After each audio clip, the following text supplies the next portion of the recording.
രാഹുൽ ദാസിന്റെ ഒരു വെടിക്കുള്ളതൊക്കെ ഉണ്ട്. അതെന്തൊക്കെയാണെന്ന് എൻ്റെ ലിസ്റ്റ് ഉണ്ട്. പോലീസുകാരുടെ എന്നുള്ള വിവരങ്ങളൊക്കെ എൻ്റെ ഉണ്ട്. ഞാനിവിടെ ജീവിക്കുന്ന ആളാണ്. ആ വിവരം കൃത്യമായിട്ടും കൊടുത്തേച്ചാൽ മതി. രാഹുൽ ദാസ് പഠിച്ച് നല്ലൊരു ജോലിക്കാരനായി മിടുക്കനായി ജീവിക്കുക. അത് രേണുസുതിയെ കൂടുതൽ അങ്ങ് കുടുംബത്തെ ചവിട്ടി താക്കാൻ ശ്രമിക്കുവാണെങ്കിൽ കൂടെ നിൽക്കാൻ ആൾക്കാരുണ്ട്. ഞാൻ മാത്രമല്ല, ഒരുപാട് പേര് രേണുസുതിയുടെ കുടുംബത്തെ സപ്പോർട്ട് ചെയ്യാനായിട്ടുണ്ട്. കൊല്ലത്ത് അവിടെ ജീവിക്കുക, സന്തോഷമായിട്ട് ജീവിക്കില്ല. ഇവിടെ സുതി ഒരു സാധു ആയതുകൊണ്ട് തീർച്ചയായിട്ടും ഞാൻ അങ്ങനെ പറയത്തുള്ളൂ. കാരണം രേണുസുതി ഒരു സമ്പന്ന കുടുംബത്തിലെ ഒരു വലിയ കുലമഹിമയുള്ള ഒരു കുടുംബത്തിലെ വലിയ ഒരു യുവതിയായിരുന്നെങ്കിൽ ഇത്രയും ആൾക്കാരെ എറിയാനൊക്കത്തില്ല. അവരുടെ പേരിൽ നിയമ നടപടി ഉണ്ടായിരുന്നു. എന്തൊക്കെയാണ് എന്റെ പൊന്നു പ്രേക്ഷകരെ ഇവിടെ നടക്കുന്നത്? എന്തായാലും എനിക്ക് കുറച്ച് കാര്യങ്ങളൊക്കെ പറയാനുണ്ട്. കുറെ മാസങ്ങൾക്ക് ശേഷം ബിഷപ്പ് നോബൽ ഫിലിപ്പ് അമ്പലവേലിൽ വന്ന് ഒരു ഇന്റർവ്യൂ കൊടുത്തിട്ടുണ്ട്. മെയിൻ സ്ട്രീം വണ്ണിന്റെ അകത്താണ് ആ ഒരു ഇന്റർവ്യൂ വന്നിരിക്കുന്നത്. ആ ഇന്റർവ്യൂവിൽ ഇച്ചിരി കാണേണ്ടതായിട്ടുണ്ട്. അത് കണ്ട് ഞാൻ അതിൻ്റെ അകത്തു നിന്ന് കുറച്ച് കാര്യങ്ങൾ നിങ്ങളോട് പറയാൻ വേണ്ടി മാത്രമാണ് വന്നിരിക്കുന്നത്. ഓക്കെ, ഇവിടെ ബിഷപ്പ് ഏറ്റവും കൂടുതൽ പ്രതിപാദിക്കുന്ന ഒരു കാര്യം എന്ന് വെച്ച് കഴിഞ്ഞാൽ രേണുവിന്റെ അസുഖത്തെക്കുറിച്ചും രേണുവിനോട് ക്ഷമിച്ച വിഷയവുമായി ബന്ധപ്പെട്ടും ഒക്കെ ഈ പറയുന്ന ബിഷപ്പ് പറയുന്നുണ്ട്. എങ്കിലും അവിടെ കിച്ചുവിനെ ഒന്ന് വലിച്ചു കീറാനായിട്ട് ഇട്ടുകൊടുത്തിട്ടുണ്ട് എന്നുള്ള കാര്യം സത്യം തന്നെയാണ്.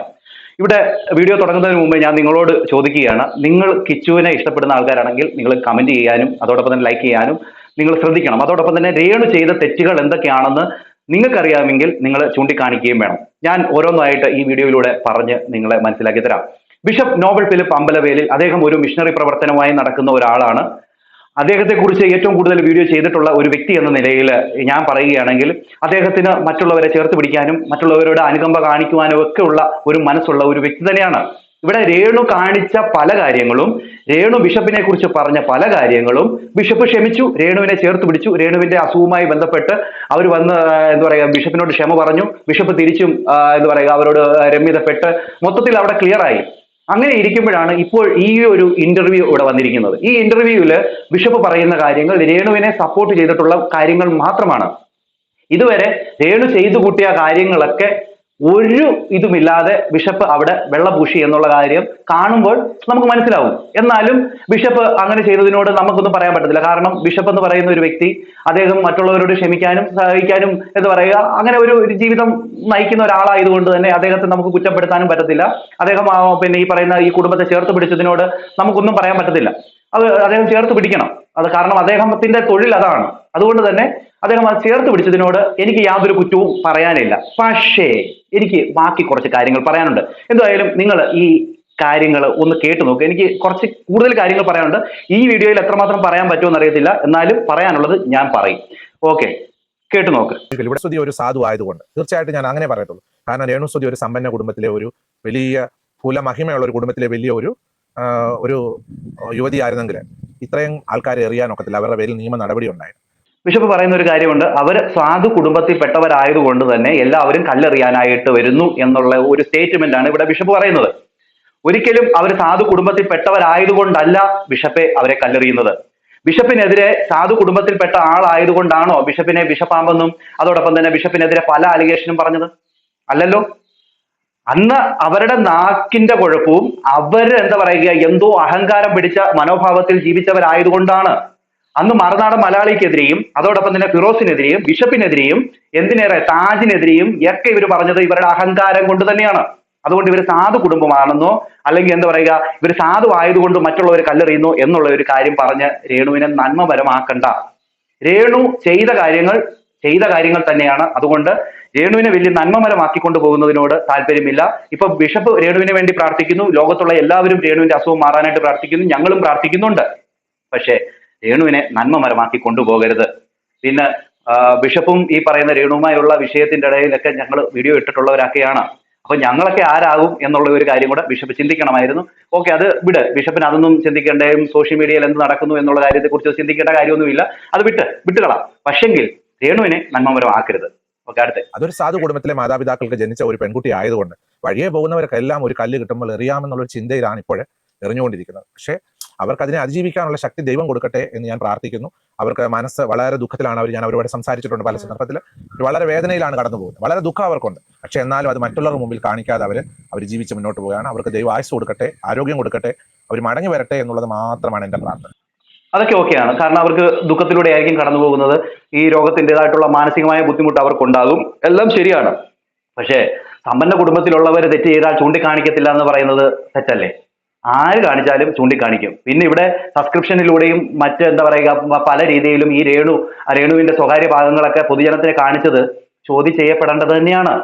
എന്തുകൊണ്ട് രേണുവിന്റെ കാര്യം എന്ന് പറഞ്ഞു കഴിഞ്ഞാൽ രേണു പറഞ്ഞത് ഞാൻ വിധവകളുടെ റെപ്രസെന്റേറ്റീവ് ആണെന്നും വിധവകളെ ഇതാണെന്നും പിന്നെ സിംഗിൾ മദർ ആണ് അങ്ങനെയൊക്കെ തുടങ്ങി രേണു പല കാര്യങ്ങളും പറഞ്ഞു. പിന്നെ അത് മാത്രമല്ല ഈ പറയുന്ന കൊല്ലം സുധിയെ വെച്ച് കുറെ കാര്യങ്ങളും പറഞ്ഞിരുന്നു. അതുകൊണ്ടാണ് ജനങ്ങളെടുത്ത് പ്രതികരിച്ചത്. ഓക്കെ, ബിഷപ്പിന് എന്താ പറയുക ഇപ്പൊ അവരോട് ഇത് തോന്നിയതിൽ ഒരു തെറ്റുമില്ല.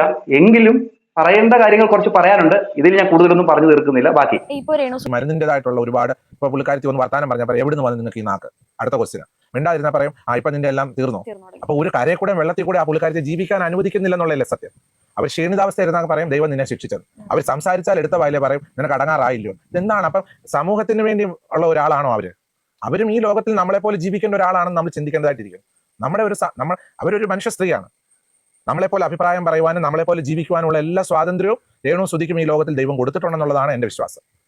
ഇനിയുള്ള കാലം രേണു സുധിയുടെ അവർ കുടുംബത്തിന്റെ മുഴുവനായിട്ടുള്ള കാര്യങ്ങൾക്ക് എന്നെ കൊണ്ട് പറ്റുന്ന രീതിയിലുള്ള പ്രാർത്ഥനാ സഹായമായിട്ട് ഞാൻ മുൻപോട്ട് പോകും. പിടിക്കാൻ തന്നെയാണ് തീരുമാനിക്കുന്നത്. ഒരിക്കലും അവരെ കൈവിടാൻ ഉദ്ദേശിക്കുന്നില്ല. കാരണം അങ്ങനെ ഓക്കെ, ഇവിടെ ബിഷപ്പ് പറയുന്നു അവരെ ചേർത്ത് പിടിക്കാനായിട്ടാണ് ഉദ്ദേശിക്കുന്നത്, ഒരിക്കലും അവരെ കൈവിടത്തില്ല എന്നൊക്കെ പറയുന്നു. നല്ല കാര്യം തന്നെയാണ്. പക്ഷേ അവര് ഈ പറയുന്ന സോഷ്യൽ മീഡിയയിൽ കാട്ടിക്കൂട്ടിയ കാര്യങ്ങളാണ് എല്ലാവരും എടുത്ത് വിമർശിച്ചത്. പിന്നെ ഇപ്പോഴും കുറെ പേര് അവരെ എന്താ പറയുക മോശമായിട്ട് കമന്റ് ഒക്കെ ഇടുന്നുണ്ട്. ചത്തുപോയാൽ മതിയെന്നോ അങ്ങനെയൊക്കെ പറഞ്ഞ് കമന്റ് ഒക്കെ ഇടുന്നുണ്ട്. അതൊന്നും നല്ല കാര്യമായിട്ട് എനിക്ക് തോന്നിയിട്ടില്ല. പിന്നെ അവർ ഇപ്പോഴും സോഷ്യൽ മീഡിയയിൽ ഇങ്ങനെ ഓരോ കാര്യങ്ങൾ പറയുമ്പോൾ ആൾക്കാർക്ക് ഇഷ്ടപ്പെടുന്നില്ല എന്നുള്ള കാര്യം സത്യം തന്നെയാണ്. ഈ ഒരു അസുഖം വരുന്ന സമയത്ത് അവർ പ്രാർത്ഥിച്ച് എന്താ പറയുക ബിഷപ്പ് പോയി അവിടെ പ്രാർത്ഥിക്കുന്നുണ്ട്. അതോടൊപ്പം തന്നെ ഇവരും ഒരു മൂലയിൽ പ്രാർത്ഥിച്ചുകൊണ്ടിരിക്കണം. പണ്ട് ബിഷപ്പിനോട് പറഞ്ഞ പോലെ പ്രാർത്ഥിച്ച് ഒരു മൂലയിൽ പോയി കുത്തിയിരിക്കണം എന്ന് പറഞ്ഞ അതേ കാര്യം തന്നെ ഞാൻ പറയുകയാണ്. ഒരു മൂലയിൽ ഈ പറയുന്ന രേണു പ്രാർത്ഥിച്ചിരിക്കേണ്ട സമയമായി. ഓക്കെ, ബിഷപ്പ് ബാക്കി പറഞ്ഞു. കാരണം അങ്ങനെ പല സന്ദർഭങ്ങളിൽ അവരുമായിട്ട് അകന്നു പോകേണ്ട സോഷ്യൽ മീഡിയയിലൂടെ നേരിട്ട് ഞങ്ങൾ ഒരിക്കലും ഞാൻ പറഞ്ഞില്ല ഒരു മുഖഭാവത്തിലോ ദേഷ്യഭാവത്തിലോ ഞങ്ങൾ സംസാരിച്ചിട്ടില്ല. സോഷ്യൽ മീഡിയയിലൂടെ അങ്ങോട്ടും ഇങ്ങോട്ടും ഭയങ്കരമായ രീതിയിൽ സംസാരിച്ചിട്ടുണ്ട്. അതൊക്കെ ഞങ്ങൾ മറന്നു. കാരണം ആ പുള്ളിക്കാരത്തേക്ക് ഇങ്ങനെ ഒരു ആരോഗ്യ പ്രശ്നം വന്നപ്പോൾ തീർച്ചയായിട്ടും അത് വഹിക്കാനും ക്ഷമിക്കാനും അല്ലെങ്കിൽ ഞാൻ എന്തിനാണ് ഈ സത്യവേദ പുസ്തകം പിടിച്ചുകൊണ്ട് ഞാൻ ലോകം മുഴുവൻ നടക്കുന്നത് എന്തിനാണ്? പക്ഷേ കർത്താവ് ജീസസ് ക്രൈസ്റ്റ് എന്ന് നമ്മളോട് പറഞ്ഞേക്കുന്നത് ക്ഷമിക്കാനാണ്. ഞാൻ അതുകൊണ്ട് എന്നെ എറിയുന്നവരെയും എന്നോട് പറയുന്നവരെയും ഒക്കെ ക്ഷമ കൊടുത്തുകൊണ്ട് ചേർത്ത് പിടിക്കാനാണ് ഞാൻ ആഗ്രഹിക്കുന്നത്. അത്രയേ ഉള്ളൂ. അത് ഇനിയുള്ള കാലം അത്ര തന്നെ ഉള്ളൂ. ഒരിക്കലും ആ കുടുംബത്തെ ഒറ്റപ്പെടുത്താൻ ആഗ്രഹിക്കുന്നില്ല. ഇനി ആരെല്ലാം അവരെ ഒറ്റപ്പെടുത്താൻ ശ്രമിച്ചാലും ഞാൻ ജീവിച്ചിരിക്കുന്നിടത്തോളം കാലം പ്രാർത്ഥനയിൽ അവരെ ചേർത്ത് പിടിക്കും, അവരെ സപ്പോർട്ട് ചെയ്യും. മാത്രമല്ല അവർ ഒരു തെറ്റും ചെയ്യുന്നവരല്ല. അവർ ജീവിക്കാൻ വേണ്ടി കഷ്ടപ്പെട്ട് ജീവിക്കുന്ന ഒരു കുടുംബം. ശരിയായിരിക്കാം, അവരുടെ പ്രയാസ സമയത്ത് ഒരുപാട് പേര് സഹായിച്ചിട്ടുണ്ടായിരിക്കും. ആ സഹായിച്ചവർക്ക് ആർക്കും പരാതിയില്ല. അവർക്ക് ഞാനൊക്കെ ആ കുടുംബത്തിൽ വലിയ സഹായം ഒന്നും ചെയ്തിട്ടുള്ള ആളാണ്. ഇവിടെ ബിഷപ്പ് പറയുന്നു അവരൊരു തെറ്റും ചെയ്തിട്ടില്ല എന്നൊക്കെ പറയുമ്പോൾ അത് നമുക്ക് അംഗീകരിച്ചു കൊടുക്കാൻ പറ്റത്തില്ല ബിഷപ്പെ. കാരണം ബിഷപ്പിനെതിരെയും പറഞ്ഞിട്ടുണ്ട്. അത് മാത്രമല്ല എല്ലാവർക്കെതിരെയും പറഞ്ഞിട്ടുണ്ട്. അത് സോഷ്യൽ മീഡിയയിൽ ഇപ്പോഴും കിടപ്പുണ്ട്. പിന്നെ ബിഷപ്പിനോടുള്ള എല്ലാ സ്നേഹവും ബഹുമാനവും വെച്ചുകൊണ്ട് തന്നെ ഞാൻ പറയുകയാണ്. കാരണം ബിഷപ്പിനെ സപ്പോർട്ട് ചെയ്തുകൊണ്ട് ഞാൻ കുറെ വീഡിയോ ചെയ്തിട്ടുള്ള ഒരു വ്യക്തി എന്ന നിലയിൽ ഞാൻ പറയുകയാണ്. ഇവിടെ ബിഷപ്പ് ഈ പറയുന്ന രേണുവിനെ ചേർത്ത് പിടിച്ചതിനോടോ അല്ലെങ്കിൽ എന്താ പറയുക അവരുടെ രോഗത്തിൽ അവരെ സപ്പോർട്ട് ചെയ്യുന്നതിനോടോ ഇവിടെ ഒരു കുഴപ്പമില്ല. പക്ഷേ രേണുവിനെ എന്താ പറയുക നല്ലവളാക്കി അല്ലെങ്കിൽ രേണു ചെയ്തതെല്ലാം നല്ലതാണ് എന്ന് പറഞ്ഞു കൊണ്ടുപോകുന്നതിനോട് എനിക്ക് യോജിപ്പില്ല എന്നുള്ള കാര്യമാണ് എനിക്ക് പറയാനുള്ളത്. ഓക്കെ, സഹായം ചെയ്തിട്ടുള്ള ആളല്ല ഞാൻ. അങ്ങനെ ഫിനാൻഷ്യലായിട്ടൊന്നും ഒരു സഹായം ഞാൻ ചെയ്തിട്ടില്ല. പക്ഷേ അവർ ഓർത്ത് പ്രാർത്ഥിക്കുന്നുണ്ട്. അത് മാത്രമേ എന്റെ ജോലി എന്താണെന്ന് വെച്ച് കഴിഞ്ഞാൽ എന്നോട് പ്രാർത്ഥന ആവശ്യപ്പെടുന്നവർക്ക് വേണ്ടി പ്രാർത്ഥിക്കുക, അവരെ ദൈവസന്നിധിയിൽ വെക്കുക, മധ്യസ്ഥ ഇത് മാത്രമാണ്. അത് ഞാൻ ചെയ്യും. തുടർന്നും അവർക്ക് വേണ്ട പ്രാർത്ഥനാ സഹായങ്ങൾ. രേണു സുധിയും കുടുംബത്തെ സ്നേഹിക്കുന്ന ലക്ഷക്കണക്കിന് ഫാമിലികൾ സ്നേഹിക്കുന്നവരുണ്ട്. നെഗറ്റീവ് പറയുന്നവർ അത്രമാത്രം ഉണ്ടെന്ന് നമ്മൾ ചിന്തിക്കാവുന്നതേ ഉള്ളൂ. അത്രേ ഉള്ളൂ. നെഗറ്റീവ് ഉണ്ടെങ്കിൽ പോസിറ്റീവ് ഉണ്ടല്ലോ. അത് സംഭവം അത്രേ ഉള്ളൂ. 90% പോസിറ്റീവാണ്. 10% അവരെ പറ്റി നെഗറ്റീവ് ആൾക്കാർക്ക് കാണാനുള്ളൂ. അതിപ്പം എനിക്ക് തോന്നുന്നില്ല 90% പോസിറ്റീവ് ആണെന്ന്. 90% ഒന്നും പോസിറ്റീവ് ഇല്ല. അങ്ങനെയാണെങ്കിൽ അത് ഇപ്പോഴായിരിക്കും ഈ പറയുന്ന രേണുവിനോട് സപ്പോർട്ടായിട്ട് വന്നിരിക്കുന്നത്. അല്ലാതെ 90% പോസിറ്റീവ് ഉള്ള ഒരാളൊന്നും അല്ല രേണു. 10% അല്ലെങ്കിൽ 20% അത്രയൊക്കെ പ്രതീക്ഷിച്ചാൽ മതി പോസിറ്റീവ്. ബാക്കിയൊക്കെ നെഗറ്റീവാണ്. അത് ബിഷപ്പിന് അറിവില്ലാത്തത് കൊണ്ടാണോ എന്ന് എനിക്ക് അറിയത്തില്ല. എന്തായാലും ഓക്കെ, ബാക്കിയിലേക്ക് പോകാം. കൂടുതൽ ഞാൻ പറയുന്നില്ല. നെഗറ്റീവ് ആൾക്കാർ കാണാനുള്ളൂ. അതിപ്പം എന്നെ പറ്റിയാണെങ്കിലും മോളെ പറ്റിയാണെങ്കിലും 10% അവർ നെഗറ്റീവ് കമന്റ് എഴുതാൻ രാവിലെ ഉറങ്ങുന്ന എഴുന്നേറ്റാൽ ഇതിനു വേണ്ടി മാത്രം കൈയുടെ വിരൽ ചലിപ്പിക്കുന്ന ഒരു വിഭാഗം ആൾക്കാരുണ്ട്. എന്റെ വീഡിയോയുടെയൊക്കെ അടിയിൽ വന്നിട്ട് എന്റെ മരിച്ചുപോയ 3-4 അച്ഛന്മാർക്കും അമ്മമാർക്കും ഒക്കെ എഴുതാറുണ്ട്. ഞാനതൊന്നും കാര്യമാക്കുന്നില്ല. നിങ്ങൾ പറഞ്ഞു എന്റെ ജോലി ഞാൻ ചെയ്യും. അങ്ങനെ സമൂഹത്തിൽ നിങ്ങൾ നന്മ ചെയ്യാൻ ആഗ്രഹിക്കുന്ന ഒരു നന്മ തന്നെ ചെയ്ത് മുൻപോട്ട് പോകുക. അതേപോലെ എനിക്ക് അതിനെപ്പറ്റി പറയാനായിട്ട്. ഓക്കെ, ഇത്രയുമാണ് രേണുവിനെ കുറിച്ച് പറഞ്ഞത്. ഇത് മാത്രമല്ല കുറെ കാര്യങ്ങൾ പറഞ്ഞിട്ടുണ്ട്. ഇതിന്റെ അകത്ത് മെയിൻ കാര്യങ്ങളാണ് ഞാൻ ഇവിടെ കട്ട് ചെയ്ത് വെച്ചത്. ഇനിയുമാണ് എനിക്ക് ഒട്ടും ഇഷ്ടപ്പെടാത്ത കാര്യം. ഇതുവരെ ഓക്കെ എന്താ പറയുക ബിഷപ്പ് ഈ രേണുവിനോട് ക്ഷമിച്ചു, കാര്യങ്ങളൊക്കെ കഴിഞ്ഞു, എല്ലാം തീർന്നു. പക്ഷേ കിച്ചുവിനെ കുറിച്ച് ബിഷപ്പ് പറഞ്ഞ കാര്യങ്ങൾ, കിച്ചുവിനെ ഭീഷണിപ്പെടുത്തിയ കാര്യങ്ങൾ അതെനിക്ക് ഒട്ടും അങ്ങോട്ട് ദഹിച്ചിട്ടില്ല. കാരണം എന്ന് വെച്ച് കഴിഞ്ഞാൽ കിച്ചുവിനെ പിന്നെയും ഇവിടെ വലിച്ചു കീറാനായിട്ട് ഇട്ട് കൊടുക്കുന്നതായിട്ടാണ് എനിക്ക് തോന്നിയത്. രേണു കിച്ചുവിനെ വലിച്ചു കീറാനായിട്ട് ഇട്ടുകൊടുത്തു. എന്നിട്ട് കുറ്റം മൊത്തം കിച്ചുവിനെ മണ്ടയ്ക്ക് വെക്കുന്നു. ഇപ്പൊ ബിഷപ്പ് വന്നിട്ടും കിച്ചുവിനെ കുറിച്ച് ഭീഷണിപ്പെടുത്തുന്ന രീതിയിൽ കാര്യങ്ങൾ പറയുന്നു. അത് നന്നായിട്ട് എനിക്ക് തോന്നുന്നില്ല. ഓക്കെ, ബാക്കി അപ്പൊ അത് കേട്ടു നോക്ക്, പറയാം. അതേപോലെ എനിക്ക് അതിനെപ്പറ്റി പറയാനായിട്ട് ഈ അവസാനം ഇന്നലെ കിച്ചു ഒരു വീഡിയോ ഇട്ടതിന്റെ പിറകെ രേണുസുതി യൂട്യൂബിൽ വേറൊരു വീഡിയോ അപ്ലോഡ് ചെയ്തിട്ടുണ്ടായിരുന്നു. ഞാൻ മരിച്ച പോലെ എന്നെ നീ കാണാൻ വരരുത് എന്ന് പറഞ്ഞിട്ട് അത് കണ്ടിട്ടുണ്ടായിരുന്നു. ഞാനത് കണ്ടില്ല, നോക്കാം. അങ്ങനെ ഒരു വീഡിയോ ഉണ്ടെങ്കിൽ അതുകൂടെ നോക്കാം എന്താണെന്ന്. ഞാൻ കണ്ടില്ല, സമയമില്ലായിരുന്നു. ഇതിപ്പോൾ ആരെങ്കിലും ഒക്കെ പറയുമ്പോഴാണല്ലോ നമ്മൾ കയറി നോക്കുന്നത്. എന്തെങ്കിലും ഒരു കാര്യങ്ങൾ ഇത്ര ഗൗരവമായിട്ടുള്ളത് വരുവാണെങ്കിൽ നമ്മൾ കാണേണ്ടത്. അങ്ങനത്തെ ഒരു ഇത് കണ്ടിട്ടില്ല. പുള്ളിക്കാരത്തി ഇപ്പോൾ വളരെ ഡിപ്രഷനിലൂടെ പോകുന്നത്. അത് എനിക്ക് നല്ലതുപോലെ അറിയാം. ഒന്നാമത് അവരുടെ മെഡിസിൻ്റെതായിട്ടുള്ള ആ ഒരു എന്താണ് പറയുക, ഒരു സഡേഷന്, അത് മരുന്നിൽ നിന്ന് ഉണർന്നു കഴിയുമ്പോൾ പുള്ളിക്കാരത്തിക്ക് ഒരു ഡിപ്രഷൻ കൂടെ അതൊക്കെ വരും. അതൊക്കെ വരുന്ന ഉടനെ അവരെ വേദനിപ്പിക്കുകയല്ല ചെയ്യേണ്ടതെന്നുള്ളതാണ്. പ്രത്യേകിച്ച് ഈ രാഹുൽ ദാസ്, ഞാൻ കിച്ചു എന്ന് വിളിക്കാൻ ആഗ്രഹിക്കുന്നില്ല. എൻ്റെ അവരുടെ സർട്ടിഫിക്കറ്റ് ഒക്കെ വിളിക്കുന്ന സർട്ടിഫിക്കറ്റിനകത്ത് രാഹുൽ ദാസ് എന്നാണ് അദ്ദേഹത്തിന്റെ പേര്. ഈ രാഹുൽ ദാസ് എന്ന് പറയുന്ന വ്യക്തിയോട് എനിക്ക് പറയുവാനുള്ളത്, നീ സഹായിക്കണമെന്ന് ഞാൻ നിന്നോട് ആവശ്യപ്പെടുന്നില്ല. നീ സഹായിക്കണ്ട. അനേകർ നിന്നെ സഹായിച്ചാൽ നീ തരത്തിലൊക്കെ എത്തിയിരിക്കുന്നത്. അതുകൊണ്ട് ദൈവത്തെ വിളിച്ച് ശാന്തമായിട്ട് നീ ജീവിക്കാനാണ് എനിക്ക് നിന്നോട് പറയാനായിട്ടുള്ളത്. അത് പറയാനുള്ള അതോറിറ്റി എനിക്കുണ്ട്. മാടപ്പള്ളിയിലോ പ്ലാന്തോട്ടത്തിലോ അഹങ്കാരം കാണിക്കാൻ വരികയും ചെയ്യേണ്ട. അതുകൊണ്ട് എനിക്ക് പറയാനുണ്ട്. കാരണം ഈ വസ്തുവിന്റെ ഉടമസ്ഥൻ ഞാനായിട്ട് ഇവിടെ ജീവിക്കുന്നു. ഇവിടെ വന്ന് ബഹളം എടുക്കാനോ ശല്യം എടുക്കാനോ ഒന്നും വരണ്ട. രേണുസുതി ഒരു രോഗിയാണ്. ഇവിടെ വന്ന് അങ്ങനെ എന്തെങ്കിലും ഇനി ആ പെൺകുട്ടിയെ ആക്ഷേപിക്കുന്ന വീഡിയോ പുള്ളിക്കാരൻ ഇടുവാണെങ്കിൽ നിയമ നടപടികളുമായിട്ട് ഞങ്ങൾ മുന്നോട്ട് പോകാൻ തന്നെയാണ് തീരുമാനിക്കുന്നത്. എൻ്റെ കൂടെ തീരുമാനമാണ്. നിയമ നടപടികളുമായിട്ട് പോകും. കാരണം അവരൊരു ലേഡിയാണ്, ഒരു സുഖമില്ലാത്ത. ഇവിടെ ബിഷപ്പ് പറയുന്ന കാര്യങ്ങൾ നിങ്ങൾ കേട്ടല്ലോ. ഇവിടെ എവിടെയാണ് ഈ പറയുന്ന കിച്ചു പോയി അവിടെ പോയി ബഹളം ഉണ്ടാക്കിയത്? എങ്ങും ബഹളം ഉണ്ടാക്കിയിട്ടില്ല. ഇവിടെ കിച്ചുവിനെ വലിച്ചിട്ടത് രേണുവാണ്. എന്നിട്ട് കുറ്റം മൊത്തം ഈ പറയുന്ന കിച്ചുവിന്റെ മണ്ടയ്ക്കോട്ട് വെക്കുന്നതിനോട് ഒരു യോജിപ്പുമില്ല. ഇവിടെ കിച്ചു ചെറുപ്പത്തിൽ തെറ്റുകൾ ചെയ്തിട്ടുണ്ട് എന്ന് തന്നെ അവൻ പറയുന്നുമുണ്ട്. ഓക്കെ, അവനെതിരെ പോലീസ് സ്റ്റേഷനിൽ കേസുകളും ഒക്കെ ഉണ്ട്, എല്ലാം സമ്മതിക്കുന്നു. പക്ഷെ അവനെ ഇപ്പോ ഈ ഒരു കാര്യത്തിൽ വലിച്ചിട്ടതും അവനെ കുറ്റക്കാരനാക്കുന്നതും രേണു നല്ലവളാക്കി രേണുവിനെ ചിത്രീകരിക്കുന്നതിനോടും ഒരു താല്പര്യവും ഇല്ല കിച്ചുവിന്റെ കാര്യത്തിൽ കേട്ടോ. അല്ലാതെ ഈ പറയുന്ന രേണുവിന്റെ രോഗവുമായി ബന്ധപ്പെട്ട് രേണു പ്രാർത്ഥിച്ചിരിക്കുന്നതിനോടോ അല്ലെങ്കിൽ എന്താ പറയുക രേണുവിന്റെ രോഗം മാറുന്നതിനോടോ അത് ബിഷപ്പ് അവരോട് ക്ഷമിച്ചതിനോടോ ഒന്നും ഇവിടെ നമുക്ക് ഒന്നും പറയാനില്ല. പക്ഷെ കിച്ചുവിന്റെ കാര്യം വരുമ്പോൾ അത് വേറെ രീതിയിലാണ്. വീഡിയോ പുള്ളിക്കാരൻ ഇടുവാണെങ്കിൽ നിയമ നടപടികളുമായിട്ട് ഞങ്ങൾ മുന്നോട്ട് പോകാൻ തന്നെയാണ് തീരുമാനിക്കുന്നത്. എൻ്റെ കൂടെ തീരുമാനമാണ്. നിയമ നടപടികളുമായിട്ട് പോകും. കാരണം അവരൊരു ലേഡിയാണ്, ഒരു സുഖമില്ലാത്ത സ്ത്രീയാണ്. ഏതറ്റം വരെ നിയമ നടപടികളുമായിട്ട് പോകാം, അറ്റം വരെ ആ കുടുംബമായിട്ട് ചേർന്ന് നിന്ന് മാക്സിമം നിയമ നടപടികളായിട്ട് അവനവൻ്റെ കാര്യം നോക്കി ജീവിക്കുന്നതായിരിക്കും ബെറ്റർ. അവൻ്റെ കാര്യം നോക്കി ജീവിക്കട്ടെ. ആ സഹോദരി അവരുടെ കാര്യം നോക്കി ജീവിക്കുന്നുണ്ടല്ലോ. ഇവിടെ അവർക്കൊരു വീട് സ്ഥലവും എല്ലാവരും കൂടെ ചേർന്ന് കൊടുത്തിട്ടുണ്ട്. അതൊക്കെ നാട്ടുകാർക്ക് അറിയാവുന്ന കാര്യം തന്നെയാണ്. വീഡിയോ ഇടാൻ ആർക്കാ പറ്റാത്തത്? ഈ രാഹുൽ ദാസിന്റെ വിവരങ്ങളെല്ലാം ഈ നാട്ടുകാർക്കെല്ലാം അറിയാവുന്ന. ഞാൻ ഈ നാട്ടിൽ ജീവിക്കുന്ന ആളാണ്. ഞാൻ വിദേശത്തു നിന്ന് ഇവിടെ ജീവിക്കുന്ന ആളാണ്. എന്നോട് നിരവധി പോലീസുകാർ എന്നെ വിളിച്ച പല കാര്യങ്ങൾ എൻക്വയറി ചെയ്തു. ആ സമയത്തൊക്കെ രാഹുൽ ദാസിനെ പറ്റി ഞാൻ നല്ല അഭിപ്രായമാണല്ലോ, ഒന്നും അറിയാം. ഇപ്പോഴാണല്ലോ വിവരങ്ങൾ ഞാൻ അറിഞ്ഞുകൊണ്ടിരിക്കുന്നത്. രാഹുൽ ദാസ് കൂടുതലൊന്നും നല്ലതാകാൻ ശ്രമിക്കേണ്ട. നമുക്കറിയാം കാര്യങ്ങൾ. ആരും നല്ലതാകാൻ ശ്രമിക്കേണ്ട. എല്ലാവരും ഒരു വെടിക്കുള്ളത് കയ്യിലുള്ളവരാണ്. രാഹുൽ ദാസ് ഇത് നിങ്ങൾ കൊടുക്കണം, മാറ്റമൊന്നും ചെയ്യേണ്ട. രാഹുൽ ദാസിന്റെ ഒരു വെടിക്കുള്ളതൊക്കെ ഉണ്ട്. അതെന്തൊക്കെയാണെന്ന് എൻ്റെ ലിസ്റ്റ് ഉണ്ട്. പോലീസുകാരുടെ എന്നുള്ള വിവരങ്ങളൊക്കെ എൻ്റെ ഉണ്ട്. ഞാനിവിടെ ജീവിക്കുന്ന ആളാണ്. ആ വിവരം കൃത്യമായിട്ടും കൊടുത്തേച്ചാൽ മതി. രാഹുൽ ദാസ് പഠിച്ച് നല്ലൊരു ജോലിക്കാരനായി മിടുക്കനായി ജീവിക്കുക. അത് രേണുസുതിയെ കൂടുതൽ അങ്ങ് കുടുംബത്തെ ചവിട്ടി താക്കാൻ ശ്രമിക്കുവാണെങ്കിൽ കൂടെ നിൽക്കാൻ ആൾക്കാരുണ്ട്. ഞാൻ മാത്രമല്ല, ഒരുപാട് പേര് രേണുസുതിയുടെ കുടുംബത്തെ സപ്പോർട്ട് ചെയ്യാനായിട്ടുണ്ട്. കൊല്ലത്ത് അവിടെ ജീവിക്കുക, സന്തോഷമായിട്ട് ജീവിക്കുക. ഇവിടെ വീടുണ്ട്, ഇവിടെ റൂമുണ്ട്. വേണമെങ്കിൽ ഇവിടെ ഒന്ന് സമാധാനത്തോടെ അന്തസ്സായിട്ട് അഭിമാനത്തോടെ ജീവിക്കാം. ആ പെൺകുട്ടി എന്നോട് ഒരാൾ വിളിച്ച് പറഞ്ഞത് പല കാര്യങ്ങളും അവർക്ക് പുറത്ത് പറയാൻ പറ്റത്തില്ലെന്നാണ് പറഞ്ഞു. അതൊക്കെ പറയുവാണെങ്കിൽ രാഹുൽ ദാസ് ചിലപ്പോൾ ബുദ്ധിമുട്ടുണ്ടായിട്ട് വരും. ഞങ്ങളൊക്കെ അങ്ങ് ഇറങ്ങും. എങ്ങോട്ട് ഇറങ്ങും? നിയമപരമായിട്ട്, ലീഗലി നീങ്ങും. അവന് 22-23 വയസ്സ്. ഇപ്പോഴും കിച്ചുവിനെ ഭീഷണിപ്പെടുത്തുകയാണ് ചെയ്തിരിക്കുന്നത്. എന്താ പറയാ, ഇനിയും അവരെ എന്തെങ്കിലും പറഞ്ഞു കഴിഞ്ഞാൽ നിയമപരമായിട്ട് മുന്നോട്ട് പോകും. കിച്ചുവിന്റെ പല കാര്യങ്ങളും അറിയാമെന്ന് പറഞ്ഞുകൊണ്ട് 21 വയസ്സുള്ള ആ പയ്യനെ എന്താ പറയുകയാണ്, പിന്നെ ഭീഷണിപ്പെടുത്തുകയാണ്. അവന്റെ അറിവില്ലായ്മയിൽ കൊച്ചിലെ ചെയ്തു പോയ കാര്യങ്ങൾ വെച്ചുകൊണ്ടാണ് ഇപ്പോൾ ഇങ്ങനത്തെ കാര്യങ്ങളൊക്കെ പറയുന്നത്. ഓക്കെ, അവൻ ചെയ്തിട്ടുണ്ടെങ്കിൽ അത് തെറ്റാണ്. അവനെതിരെ കേസുണ്ടെങ്കിൽ അതും തെറ്റാണ്. അതിൽ നിന്നെല്ലാം റിക്കവർ ചെയ്ത് ചെറുക്കൻ ജീവിതത്തിലേക്ക് കടന്നു വന്നപ്പോൾ അവനെ പിന്നെയും ക്രൂശിക്കാൻ ഇട്ടുകൊടുക്കുന്നത് ന്യായമാണോ? അത് ന്യായമല്ല. ഇവിടെ ഈ ബിഷപ്പ് ചെയ്തത് അത് തന്നെയായിട്ടാണ് എനിക്ക് തോന്നുന്നത്. അത് എത്ര എന്നേലും എനിക്കൊന്ന് പറഞ്ഞേ പറ്റത്തുള്ളൂ. പിന്നെ ഇവിടെ കിച്ചുവിനെതിരെ രേണു തന്നെയാണ് ഓരോ കാര്യങ്ങൾ ഉണ്ടാക്കി വെച്ചത്. ആദ്യം വീഡിയോ ഇട്ടത് ആരാണ്? രേണുവാണ് പറഞ്ഞത്, എനിക്കൊരു 11 വയസ്സുള്ള ഒരു മകനുണ്ട്, ഞാൻ വളർത്തിയ മകൻ, അവൻ വന്നിട്ട് എന്നെ കാണുന്നില്ല എന്ന് പറഞ്ഞുകൊണ്ട് ഈ രേണുവാണ് ആദ്യം വീഡിയോ ഇട്ടത്. ബിഷപ്പ് ഇതൊന്ന് കണ്ടു നോക്കാം. ഞാൻ എന്ത് ദ്രോഹം ചെയ്തിട്ടാണെന്ന് അറിയത്തില്ല. ഞാനൊരു 11 വയസ്സ് തൊട്ട് നോക്കിയ ഒരു കുട്ടിയുണ്ട്, അവൻ ഇതുവരെ തിരിഞ്ഞു കയറിയിട്ടില്ല. എൻ്റെ ഈ ചാനലിൽ കൂടെ ഞാനിത് പറഞ്ഞാൽ ഇത് വലിയ വിവാദമാകുമെന്ന് എനിക്കറിയാം. പക്ഷെ വിവാദമാക്കാൻ പറഞ്ഞാൽ കണ്ടല്ലോ, ഈ വീഡിയോ കഴിഞ്ഞപ്പോഴാണ് ഇതിന് മറുപടിയായിട്ട് കിച്ചു വന്നിട്ട് കാര്യങ്ങൾ പറയുന്നത്. അതായത് കിച്ചുവിനെതിരെ അപ്പോഴത്തേന് സൈബർ അറ്റാക്ക് തുടങ്ങി. കുറെ ആൾക്കാർ കിച്ചു എന്തുകൊണ്ട് പോയി കാണുന്നില്ല, നിന്റെ അമ്മയല്ലേ, നിന്റെ വളർത്തമ്മയല്ലേ, നിന്നെ ഇത്ര നാൾ കൊണ്ട് വളർത്തിയതല്ലേ, 11ാമത്തെ വയസ്സ് തൊട്ട് നിന്നെ എടുത്ത് വളർത്തി എന്നുള്ള കാര്യമൊക്കെ പറഞ്ഞപ്പോൾ കിച്ചു അവിടെ നിന്ന് ഒരു വീഡിയോ ഇട്ടിട്ട് പറഞ്ഞു, ഞാൻ അന്ന് ഈ പറയുന്ന അമ്മയ്ക്ക് മെസ്സേജ് ഇട്ടിരുന്നു, സബ്സ്ക്രിപ്ഷനിൽ ഇങ്ങനെ നാക്കിട്ട് ഇങ്ങനെ കാണിക്കുന്നതൊന്നും ഇടരുത്, അത് കാണിച്ചു കഴിഞ്ഞാൽ അത് വളർന്നു വരുന്ന ഋതപ്പൻ അതൊരു ദോഷം ചെയ്യും എന്ന് പറഞ്ഞുകൊണ്ട് ഈ പറയുന്ന കിച്ചു ഒരു വീഡിയോ ഇട്ടിരുന്നു. ആ വീഡിയോയിൽ കിച്ചു വളരെ കൃത്യമായിട്ടുള്ള കാര്യമാണ് പറയുന്നത്. ഇവിടെ ബിഷപ്പ് പറയുന്നു അത് നല്ലവിള ചമഞ്ഞതാണെന്നുള്ള കാര്യത്തെ കുറിച്ചാണ് പറയുന്നത്. ബിഷപ്പ് എനിക്ക് തോന്നുന്നു വീഡിയോ ഒന്നും കണ്ടിട്ടില്ലെന്ന് തോന്നുന്നു, അതുകൊണ്ടായിരിക്കണം ബിഷപ്പ് അങ്ങനെ പറഞ്ഞത്. അവിടെ കിച്ചു മാന്യമായിട്ടുള്ള രീതിയിൽ തന്നെയാണ് പ്രതികരിച്ചത്. അത് കഴിഞ്ഞ് രേണു ഈ പറയുന്ന കിച്ചുവിനെതിരെ ഒരു വീഡിയോയുമായിട്ട് വന്നു. അതിന്റെ അകത്ത് ഈ രേണു പറയുന്നത് കിച്ചു എന്നോട് ആദ്യം ഓക്കെ പറഞ്ഞിരുന്നു, മോൻ എന്നോട് ആദ്യമേ അത് ഓക്കെ പറഞ്ഞത് കൊണ്ടാണ് ഞാൻ ചെയ്തത് എന്ന രീതിയിലാണ് ഈ പറയുന്ന രേണു പിന്നെ ആ വീഡിയോയിൽ പറഞ്ഞിരിക്കുന്നത്. എന്നാൽ അതിൻ്റെ അകത്ത് രേണു പറയേണ്ട കാര്യങ്ങളല്ല പറഞ്ഞത്. രേണു അതിൻ്റെ അകത്തും ഈ പറയുന്ന കിച്ചുവിനെ ഭീഷണിപ്പെടുത്തുന്നു. നിന്റെ ജീവിതം തൊലയ്ക്കുന്ന പല കാര്യങ്ങളും എനിക്കറിയാം എന്ന രീതിയിൽ രേണുവാണ് ഈ കിച്ചുവിനെ വലിച്ചു കീറി അതിൻ്റെ അകത്ത് തേച്ചൊട്ടിച്ചത്. പിന്നെ കിച്ചു ആ ഒരു മറുപടിയുമായിട്ട് വന്നിട്ട് പോലുമില്ല. അവൻ അവന്റെ പാട്ടിന് പോയിക്കൊണ്ടിരിക്കുകയാണ്. പിന്നെയും ഇപ്പോൾ ഈ കിച്ചുവിനെ വലിച്ച് ഇതിനകത്തോട്ടിടുകയും കിച്ചുവിനെ ഭീഷണിപ്പെടുത്തുകയും ചെയ്യുന്നത് ശരിയാണോ എന്ന് ബിഷപ്പ് സ്വയം ഒന്ന് ചിന്തിക്കുന്നത് നന്നായിരിക്കും.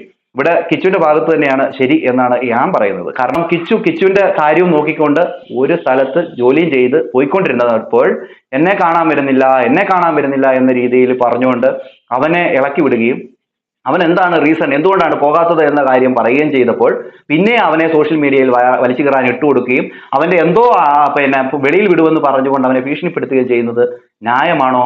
അല്ല. അവൻ ചെയ്തിട്ടുണ്ട്, അവന്റെ കയ്യിൽ തെറ്റുകളൊക്കെ ഉണ്ട്, രേണുവിനോട് തന്നെ മോശം എന്ത് പറയുക അടിക്കാനൊക്കെ ചെന്നിട്ടുണ്ട് എന്നുള്ള കാര്യമൊക്കെ ഓക്കെയാണ്.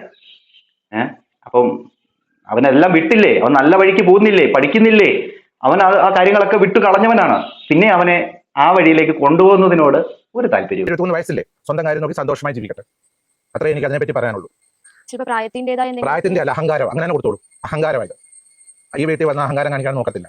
കാരണം ഇവിടെ പല നാട്ടിലുള്ള ആൾക്കാർ അതിനെപ്പറ്റി ഇപ്പൊ ചർച്ച ചെയ്തോളണം, വിവരങ്ങളൊക്കെ ഉണ്ട് നമ്മുടെ. ഞാനിപ്പോഴാണ് ഇതിനെപ്പറ്റിയൊക്കെ അറിയുന്നത്. ഈ പുള്ളിക്കാരൻ ഇങ്ങനെ പല കാര്യങ്ങൾ കേസിൽ പെട്ടെന്നൊക്കെ ഉള്ളവർ ഞാൻ പോലീസുകാർ പറഞ്ഞായിരുന്നു. പക്ഷെ ഇപ്പം ഞാൻ പല കാര്യങ്ങൾ അറിയുന്നുണ്ട്. ഇവിടെ എന്റെ ഈ പുരയിടത്തിനകത്ത് അതൊന്നും നടക്കത്തില്ല, ഇവിടെ നടക്കത്തില്ല. ഒന്നും ശരിയായ പ്രവണത ഞാൻ സമ്മതിക്കത്തില്ല. അങ്ങനെ പുള്ളിക്കാരനെ സപ്പോർട്ട് ചെയ്തുകൊണ്ട് കാര്യങ്ങൾ ചെയ്യുക, ഇവരെ ചവിട്ടി താഴോട്ടുകൊണ്ട്, അതൊക്കെ എന്തിനാ നീതിയാണ്? അതൊന്നും നീതിയാണെന്ന് എനിക്ക് തോന്നുന്നില്ല.